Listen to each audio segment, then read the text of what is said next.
Think of this job as chapter one of your career book. The next segment, which is slightly aligned to the first, is future marketability.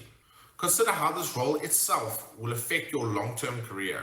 This role might help you prepare for 2 or 3 roles down the road.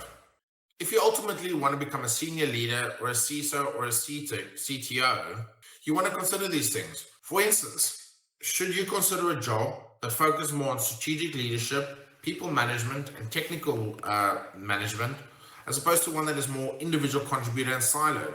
These are all factors we need to think about, especially in the long term. Or if you're switching into cybersecurity, maybe taking a lower paying, more junior role at a company with a huge reputation that is a better stepping stone for you to get to where you want to go. Think of this job as chapter one of your career book. The next part you want to consider is the alumni network or industry connections that this role might bring. The long-term value isn't just the name you walk away from, but the network you might build through that. Companies with strong reputations often have a very tight long-term alumni.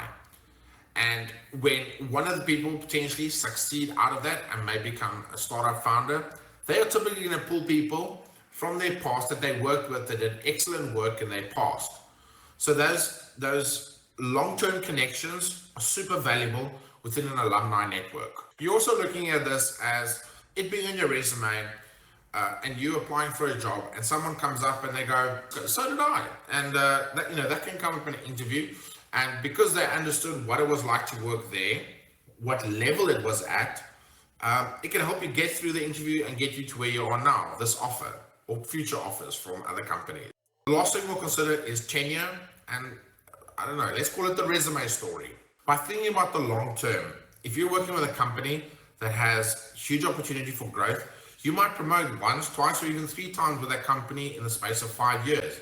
That looks phenomenal on your resume and is super beneficial to your candidacy and your overall career growth. Considering how long you're going to be with that company and the progression you might have with that in relation to the long-term potential value that might bring is something you really want to give big consideration to.